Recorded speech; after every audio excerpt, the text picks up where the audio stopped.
하나님의 복의 통로로 쓰임받는 귀한 은혜가 있기를 원합니다.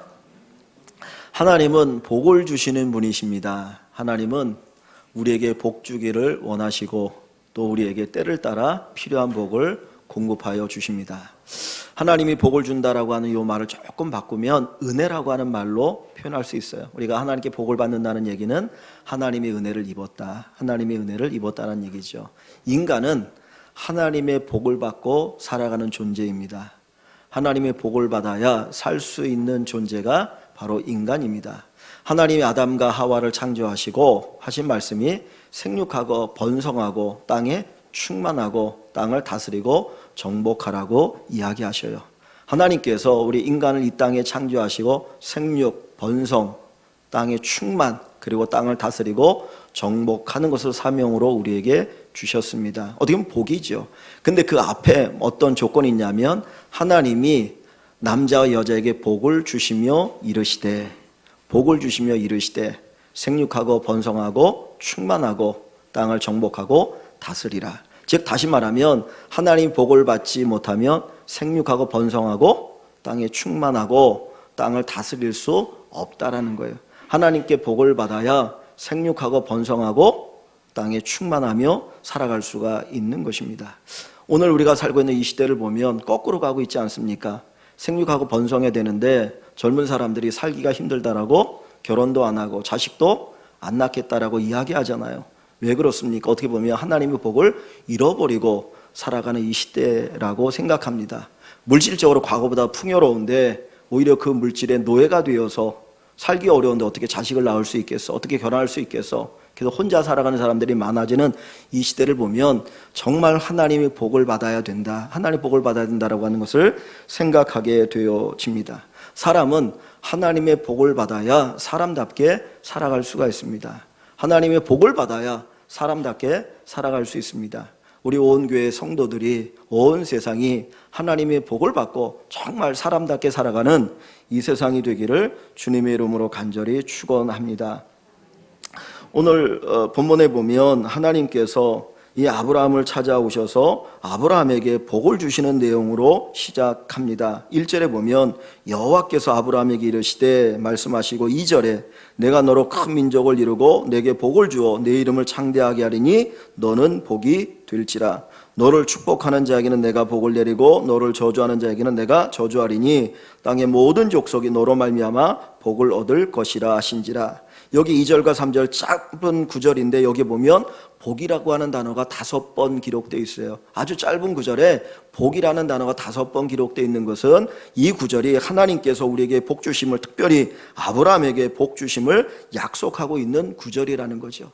하나님이 아브라함을 찾아오십니다. 그리고 아브라함을 부르십니다. 왜 아브라함을 찾아오시고 아브라함을 부르시나요? 그 이유가 단 한 가지죠. 복을 주시기 위해서, 아브라함에게 복 주기 위해서 찾아오셨어요. 오늘 하나님께서 이 예배 자리에 찾아오시는 이유는 저와 여러분들에게 복을 주시기 위함입니다. 그래서 우리는 복을 받고 살아가는 귀한 믿음의 성도들이 되어져야 할 것입니다. 그래서 하나님 앞에 복을 구하시고 복을 받고 그 복으로 2020년 한 해를 살아가는 귀한 은혜가 있기를 주님의 이름으로 축원합니다.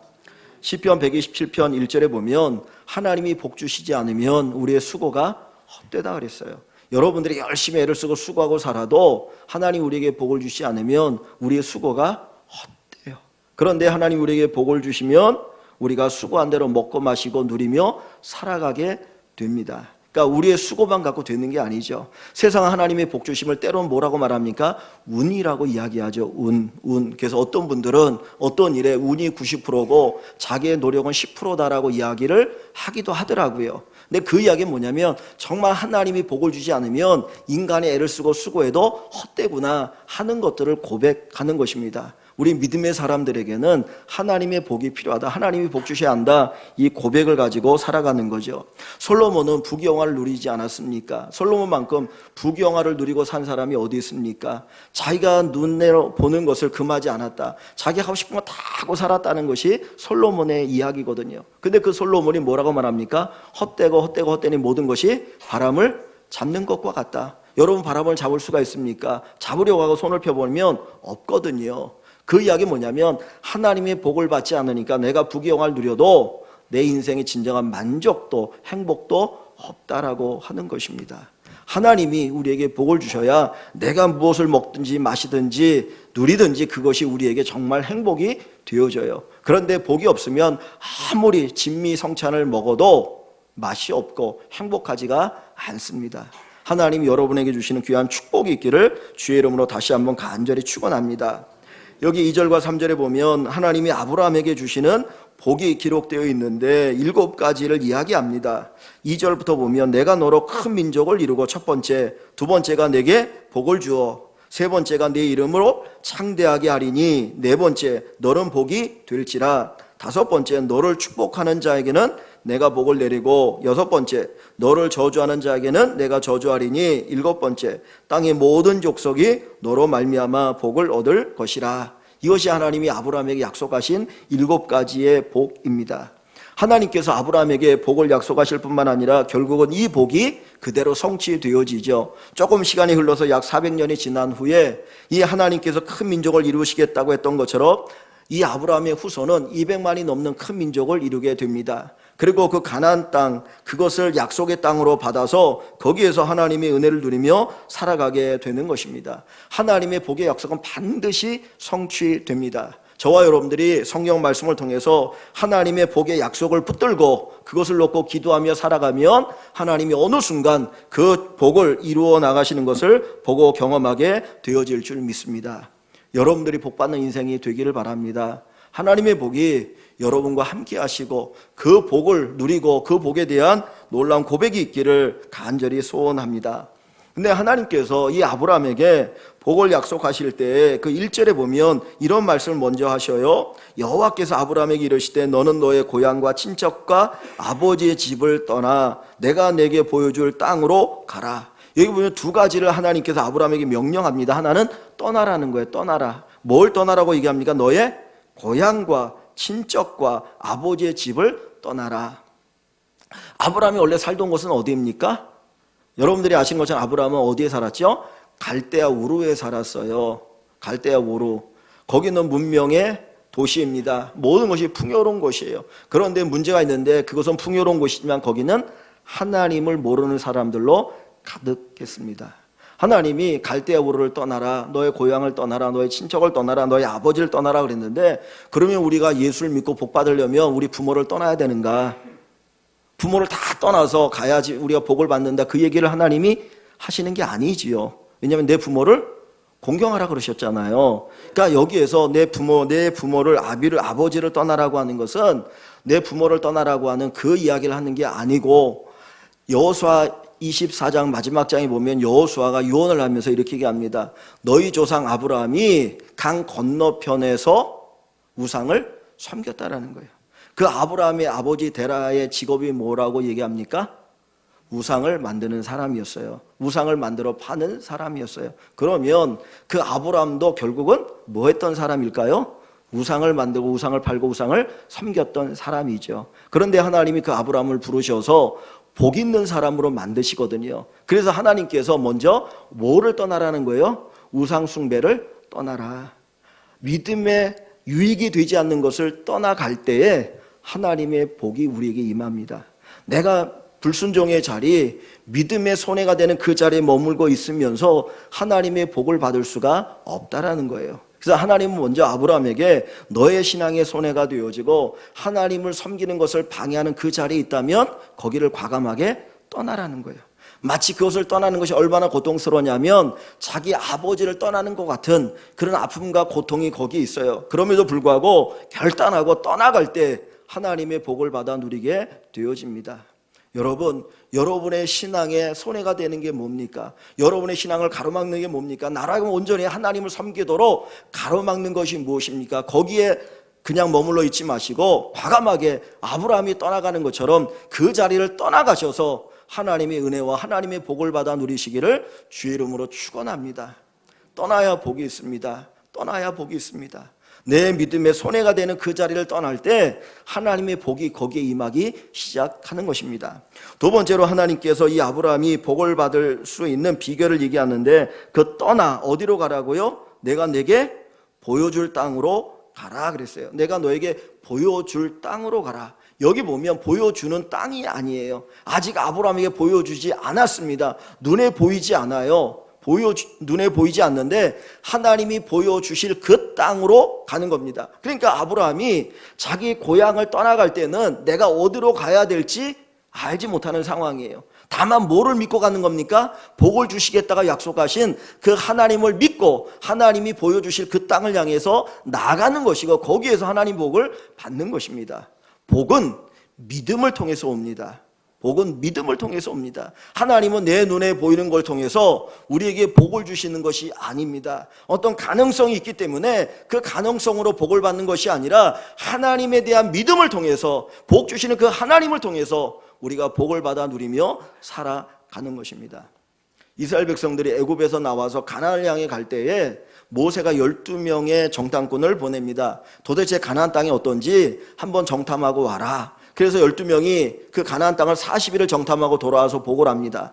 10명의 정탐꾼은 정확하게 나름대로 분석을 해서 보고를 합니다. 그 땅은 너무너무 좋습니다. 왜냐하면 그 땅에 정탐하고 돌아오면서 포도송이를 어깨에 메고 올 정도로 그 땅이 기름지고 그런 너무 좋은 땅이었거든요. 그런데 그 뒤에 하는 이야기가 그 땅에 가보니까 땅은 너무 좋은데 거기에 성읍이 너무나 견고하고 거기 사는 사람들은 우리와 비교할 수 없을 정도로 거인들이고 등치가 좋습니다. 우리 결코 그 땅을 정복할 수 없다라고 이야기합니다.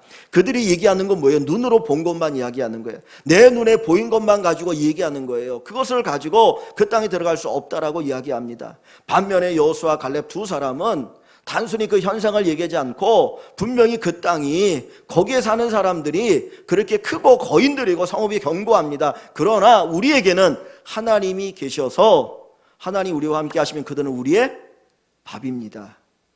믿음의 고백을 해요. 그 믿음의 고백을 한 여호수아 갈렙 두 사람만 가나안 땅에 들어갑니다. 하나님의 복은 믿음으로 얻는 거예요.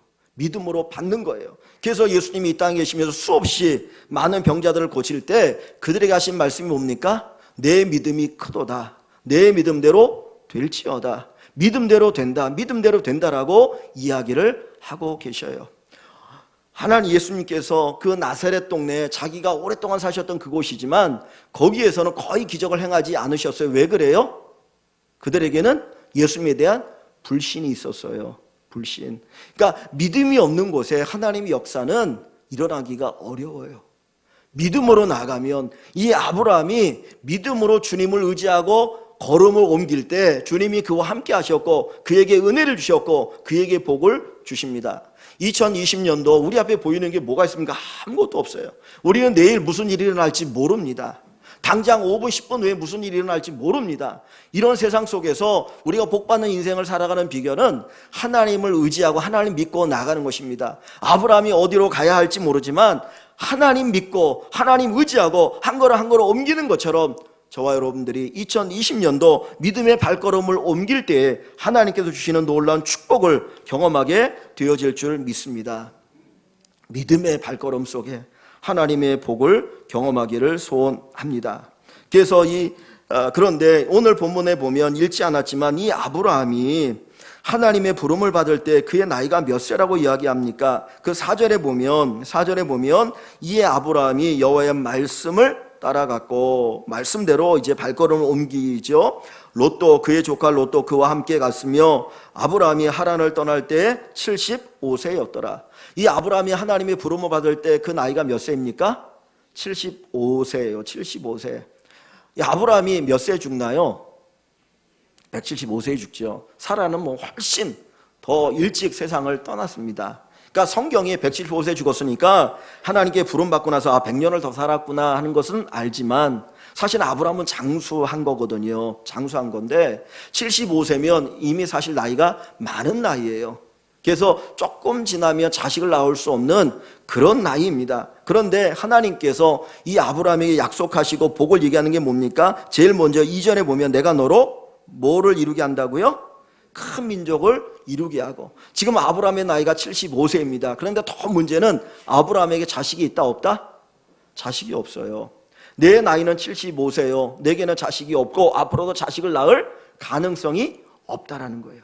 그런데 하나님은 그 아브라함에게 내가 너로 큰 민족을 이루게 하겠다. 내 눈에 보이는 작은 가능성이 있으면 그 가능성을 가지고 하나님의 약속이 이루어지겠지, 하나님께서 내게 복을 주시고 큰 민족을 이루겠구나라고 믿을 텐데, 아브라함에게는 아무런 가능성이 없는 거예요. 나이도 75세요. 자식도 하나도 없어. 그런데 무슨 큰 민족을 이루어. 그런데 하나님은 그 약속을 이루어 가시겠다는 거죠.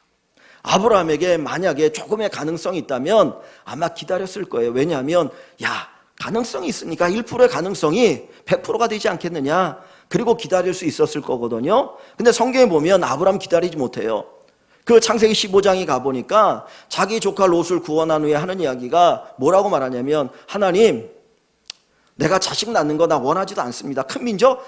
그거 바라지도 않아요. 자식 낳는 것도 바라지 않은, 그냥 우리 집에 좋은 종이 하나 있는데 엘리에셀이라고 하는 아주 충실한 종이 있는데 내가 그 종을 내 양아들 삼아서 대를 잇겠습니다 라고 이야기해요. 뭐예요? 하나님에 대한 믿음이 없는 거예요. 왜? 눈에 보이는 가능성이 없었으니까. 또 시간이 흘렀습니다. 하나님 말씀하지만 가능이 없으니까 그 다음에 그 아내 사라가 이야기합니다. 여보, 하나님은 약속하지만 보니까 아닌 것 같아. 그거 다 거짓말인 것 같아. 그러니 내 여종 가운데 하갈이라고 하는 아주 건강하고 괜찮은 여종이 있으니까 당신이 그 하갈을 통해서 자식을 낳아서 대를 이으십시오. 그래서 자식을 낳는데 그게 이스마엘이에요.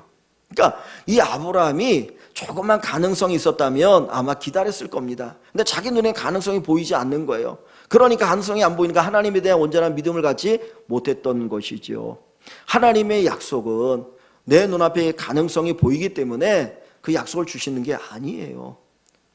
하나님은 전적으로 하나님에 대한 믿음과 신뢰를 가지고 복을 주십니다. 내 눈에 보이지 않아도, 이 눈에 아무 증거 없어도 믿음만을 가지고 나가세. 그죠? 믿음만 가지고 나가시기 바랍니다. 하나님 우리 눈에 보입니까? 안 보이잖아요. 눈에 안 보이는 하나님을 우리가 믿는 건데, 그 하나님을 믿는 믿음이 눈에 보이는 것 같고 제약받아서는 안 될 것입니다. 하나님께서 귀한 믿음을 통해서 역사하여 주십니다. 근데 하나님께서 이 아브라함에게 자식을 주는데 그 자식이 몇 살 때 아브라함이 낳습니까? 100세가 되어서 자식을 낳죠. 아브라함이 하나님께 이 귀한 복의 약속을 받을 때가 75세예요. 몇 년이 흐른 후에?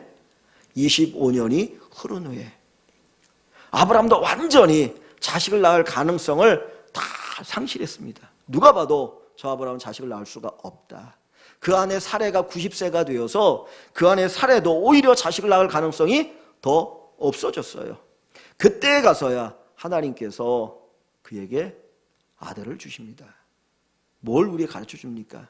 우리의 가능성, 작은 그 가능성마저 하나님이 완전히 없애시고 전적으로 하나님을 믿게 하신 다음에 그 믿음을 통해서 복을 주시는 것입니다. 하나님의 복, 그것은 우리의 믿음의 수준이 그 복을 받을 만한 수준으로 만들어 주시고, 그리고 거기에서 복을 주시는 거예요. 아브라함에게 처음부터 복을 주실 수 있잖아요. 자식을 주실 수 있잖아요. 그런데 하나님은 기다리셔요. 1년, 2년, 3년, 4년, 어디까지? 25년, 그가 100세가 될 때까지. 그 기간 동안 하나님이 하시는 일이 무엇입니까? 그의 믿음을 점점 더 성숙시켜 나가는 거예요. 우리의 믿음이 성장해 나갈 때 거기에서 하나님이 은혜를 누리게 되어지고 하나님의 은총을 경험하게 되어집니다. 그래서 로마서 8장 18절부터 21절에 보면 그 아브라함의 믿음에 대해서 이렇게 이야기합니다. 아브라함의 믿음은 바랄 수 없는 중에 바라고 믿었으니 그랬어요. 바랄 수 없는 중에 바라고 믿었다. 그가 100세나 되어서 자기가 죽은 것 같음을 알고도 약하여지지 아니하고 능히 이루실 것을 믿었다라고 이야기합니다. 그가 100세가 되었을 때 그는 아무것도 할 수 없어요. 그런데 오히려 100세가 되었을 때 그는 믿음이 더욱더 굳건해졌어요. 하나님에 대한 신뢰, 하나님이 역사하시고 하나님이 하실 수 있다라고 하는 그 믿음을 그가 갖게 되어지니까 그때 하나님이 행하신 것이에요. 그가 99세가 되기 이전에 그때까지도 아브라함은 반신반의합니다. 하나님께서 계속 찾아오셔서 아브라함에게 하시는 말씀 뭡니까? 야, 내가 너에게 복을 주는데 그 복의 첫 번째가 큰 민족 자식을 줄 거야. 그렇게 얘기하거든요. 근데 아브라함도 그거를 못 믿잖아요. 그 안에 사례도 믿지를 못하잖아요. 그래서 하나님께서 먼저 아브라함으로 이름을 바꿔줍니다. 아브라함이라고 하는 그 이름의 뜻은 존귀하다는 거예요. 그는 사람들로부터 존귀함을 받고 싶어서 그 부모가 아브라함이라고 이름을 지었어요. 그런데 하나님 그의 이름을 바꾸시는데 뭘로 바꿉니까? 아브라함이라고 바꿔요. 그 아브라함이라고 하는 그 이름의 뜻은 열국의 아버지, 온 세상의 아버지. 사레라고 하는 그 아내의 이름도 사라라고 바꿨어요. 그것도 열국의 엄이라는 거예요. 지금 자식이 하나도 없어요. 그런데 하나님께서는 그 이름을 바꾸시면서 내가 이렇게 너에게 복을 주시겠다. 하나님이 찾아오셔서 약속하셨는데 뭐라고 하냐면 내년 이맘때에 너에게 자식이 있을 것이다. 그런데 그 아내 사라가 믿을 수가 없었어요. 그래서 몰래 방에 들어가서 혼자 콧방귀를 뀌고 웃었습니다. 그랬더니 하나님께서 하시는 말씀이 야 네가 왜 웃냐? 왜 비웃냐? 분명히 내년 이맘때 네가 아들을 낳을 것이야 라고 말씀하시죠. 그리고 그 아들의 이름을 뭐라고 짓게 하셔요? 이삭이라고 짓게 하시죠. 그 이삭의 뜻이 뭡니까? 웃음이에요. 웃음. 사라는 하나님 믿지 못해서 비웃었어요. 콧방귀를 꼈어요. 그런데 하나님 진짜 그로 하여금 웃게 하셔요. 이 환경, 이 세상은 우리로 하여금 비웃게 만듭니다. 냉소하게 만듭니다. 여기 무슨 희망이 있겠어? 무슨 소망이 있겠어? 뭐가 되겠어? 그런데 하나님은 우리로 하여금 웃게 하셔요. 나로 하여금 정말 기뻐하게 하고 야 살만 난다. 하나님이 하셨구나. 하나님 내게 복을 주시는구나. 그 고백을 하게 하도록 하나님이 역사하여 주실 것입니다. 이런 축복이 여러분의 삶에 넘치기를 주의 이름으로 간절히 축원합니다. 근데 하나님께서 이 아브라함에게 주신 7가지의 복 가운데 조금 특이하게 표현되어지는 게 있어요. 2절을 다시 보시면 내가 너로 큰 민족을 이루고 내가 복을 주어 내게 복을 주어 내 이름을 창대하게 하리니 너는 복이 될지라. 여기 2절에 4개를 이야기하는데 맨 마지막 너는 복이 될지라 이 표현은 명령입니다. 명령. 너는 복이 되라는 거예요. 너는 복이 되라. 너는 복이 되라. 내가 너로 큰 민족을 이루고 내가 내게 복을 주었고 내가 내 이름을 창대하게 할 것이니 너는 복이 되라. 명령합니다. 하나님께서 아브라함에게 복이 되라고 명령하셨어요. 이 명령은 뭐냐면 내가 반드시 너를 복이 되게 하겠다. 내가 너를 반드시 복이 되게 하겠다라고 하는 그 주님의 의지, 하나님의 의지가 여기에 내포되어 있어요. 올 2020년도에 하나님께서 여러분들을 복되게 하실 줄 믿습니다. 여러분들이 복덩어리가 되게 하실 것입니다. 내가 너에게 복을 주겠다가 아니라 네가 복이 될 거야. 네가 복이 될 거야. 너 자신이 복이 될 거야. 여러분 금덩어리하고 금을 이렇게 도금해 놓은 거하고 여러분 뭘 갖고 싶으세요? 둘 중에 하나 고르라고 하면 뭐 갖고 싶으세요?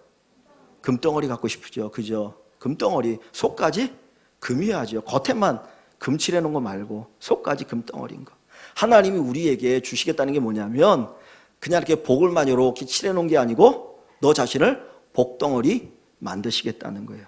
네가 복이 되게. 네가 복이 되게. 복이 되게. 가끔 우리가 그런 말 하지 않습니까? 야, 저분은 복덩어리야. 복덩어리가 들어왔네. 복덩어리가 들어왔네. 우리 교회에서 정말 신실하고 좋으신 분을 볼 때마다 야, 우리 교회 복덩어리야. 우리 직장에 복덩어리야. 그런 말 하지 않습니까? 우리가 그렇게 복덩어리가 됐으면 좋겠어요.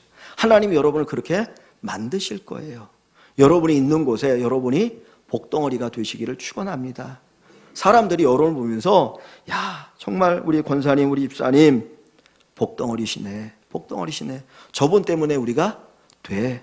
저분 때문에 우리가 복을 받고 있어. 이런 말이 흘러나올 수 있기를 주의 이름으로 축원합니다.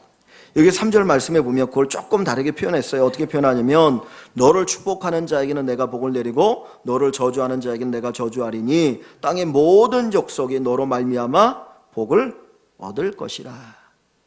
하나님께서 이 아브라함에게 복을 이야기하시고 마지막 끝에 가서 뭐라고 말합니까? 땅의 모든 족속이 땅의 모든 사람이 너로 말미암아 아브라함 너로 말미암아 믿음의 사람 너희들로 말미암아 복을 얻을 것이라. 하나님은 복덩이가 된 우리들을 통해서 세상에 복 주기를 원하고 계셔요.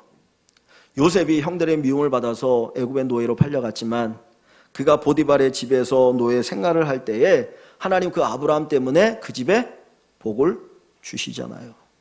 그래서 아브라함의 손이 요셉의 손이 닿는 곳마다 하나님의 복이 거기에 임하죠. 그랬더니 그 하나님을 알지 못했던 이 보디발이 뭐라고 말하냐면, 야, 정말 하나님이 함께 하시네. 저 요셉은 하나님이 함께하는 사람이야. 그러니 저 하는 일마다 형통하지. 그 고백을 하게 되는 거예요. 여러분들이 있는 곳마다 가는 곳마다 하나님이 여러분을 통해서 놀라운 복을 쏟아부어 주시는 귀한 축복이 있기를 간절히 축원합니다. 그런데 이 창세기 보면 지금 요 3절의 요 말씀이 여러 군데 비슷한 표현으로 쓰여지고 있어요. 얼마나 많이 하나님 이 말씀을 쓰고 있느냐면 성경을 조금 찾아봅니다. 창세기 18장 18절, 창세기 18장 18절, 여러분의 성경에다가 이렇게 표시해 줘도 좋을 것 같아요. 창세기 18장 18절 같이 읽어봅니다. 아브라함은 강대한 나라가 되고 천하 만민은 그로 말미암아 복을 받게 될 것이 아니냐.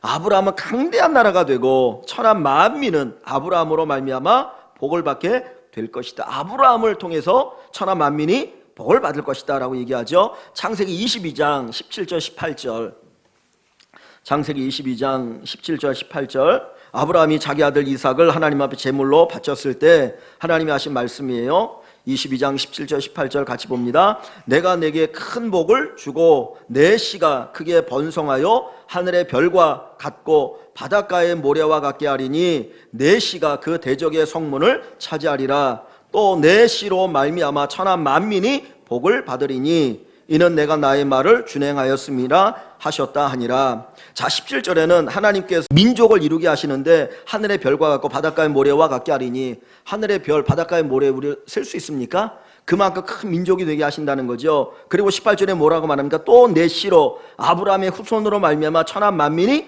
뭐를 받아요? 복을 받으리라. 큰 민족을 이루게 하고 그 다음에 그들을 통해서 세상 사람들이 복을 받을 것이다. 자, 26장 창세기 26장 4절, 내 자손을 26장 4절입니다.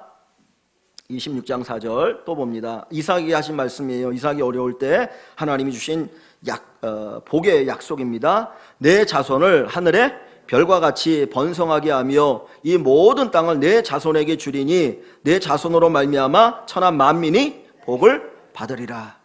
너에게 많은 자손을 줄 건데 그 자손으로 말미암아 천하 만민이 복을 받으리라.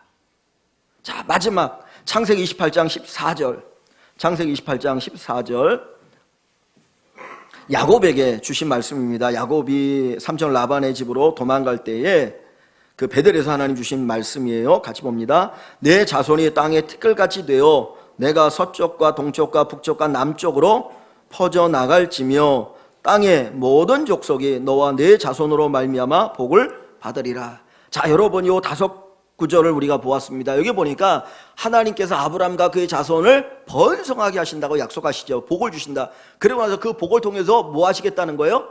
천하 만민이 복을 받을 것이다. 하나님이 아브라함을 번성하게 하시겠다는 거, 이게 복이에요. 근데 그걸로 끝나지 않고 그 복으로 말미암아 천하 만민이 복을 받을 것이다. 이야기 뭡니까? 하나님께서 아브라함에게 복 주시는 이유가 뭡니까? 하나님 이스라엘 백성들에게 복 주시는 이유가 뭐예요? 너 혼자 잘 먹고 잘 살아가? 아니라는 거예요. 내가 너에게 복을 주는 것은 너로 통하여 세상의 모든 사람들에게 복을 주기 위함이다. 즉 우리 믿음의 사람, 저희들은 하나님의 대리자예요. 하나님의 대리자인데 어떤 대리냐면 세상을 복주는, 세상을 향하여 하나님의 복을 나누어주는 대리자입니다. 우리 성도에게는 하나님의 축복권이 있어요. 그런데 대리자지만 하나님의 저주권은 없어요. 우리가 사람을 저주할 권리가 있나요, 없나요? 우리에게는 없어요. 그죠? 우리는 그 누구도 저주할 권리가 없어요. 다만 무슨 권리? 복을 빌 권리만 있는 거예요. 하나님께서도 선인과 악인에게 햇빛과 비를 동일하게 내리신다고 얘기하잖아요. 그런데 어떻게 우리가 감히 누구를 저주할 수 있습니까? 우리에게 그거 없어요. 우리에게 하나님이 맡기신 권리는 뭡니까? 축복권이에요. 복을 빚는 거예요. 교회는 끊임없이 복을 빌어야 되고 여러분이 복을 빌어야 합니다. 하나님이 우리에게 복을 주시는 분명한 이유는 뭐냐면 우리를 통해서 사람들이 복을 받게 하는 겁니다. 내가 누군가를 위해서 중보기도 하는 것, 그것이 바로 우리를 통해 하나님이 복받게 하는 거죠. 내가 누군가를 섬기는 것, 하나님 내게 주신 은혜와 재능 가운데 그 안에서 우리가 섬기고 살아가는 것, 그것이 바로 세상을 향하여서 복을 비는 게 되어집니다. 요즘 우리나라가 끊임없이 계속해서 부동산 값이 엄청나게 뛰지 않습니까? 아파트 값이 뛰는데 내가 돈을 벌기 위해서 부동산 투기를 해가지고 2억 3억에 올라가면 얼마나 좋아합니까? 그러나 성경적인 안목으로 보면 그거는 엄청난 죄인 거예요. 그건 죄 아닙니까? 나는 벌지만 그것 때문에 다른 사람들에게 그만큼 고통을 준다면 그런 것 때문에 젊은이들이 포기하지 않습니까? 누군 한 달 열심히 일해도 200만 원 번다는데 누구는 그냥 거기다 돈 집어넣고 2억 3억 해가지고 나는 돈 벌었다. 그리고 다른 사람에게 피눈물을 흘리게 만든다면 그건 엄청난 죄인 거죠. 우리 그리스도인들이 먼저 하나님 앞에서 복의 통로로 쓰임받기를 기도해야 합니다. 하나님이 내게 복이 받고 그리고 우리가 복을 세상에 나눠주는 사람이 되어야 하는데 우리가 잘못되어진 생각은 내가 복 받으면 내가 다른 사람을 복되게 하더니 아무 관계없이 내가 뭔가 잘 되면 나는 복 받은 사람이고 나는 믿음이 좋은 사람이라고 이야기를 하고 있잖아요. 이거는 철저하게 성경의 가치관과 위배되어지는 겁니다. 하나님 우리에게 복을 주시는 이유는 그 복을 통해서 다른 사람들에게 복을 주시기 위함인 거예요. 복의 통로가 되는 것이 목적이어서 그 목적을 위해서 우리에게 하나님이 복을 주시고 계시는 것입니다. 여러분, 진짜 복이 뭘까요? 진짜 복이 뭡니까? 성경에 이 아브라함의 이야기를 통해서 하나님께서 아브라함을 복주시고 세상을 복주시겠다라고 이야기를 하시는데 진짜 복이 무엇인가? 진짜 복이 뭔가? 갈라디아 3장 6절, 8절, 9절 보면 이렇게 표현되어 있어요. 갈라디아 3장 8절에 보면 먼저 아브라함에게 복음을 전하되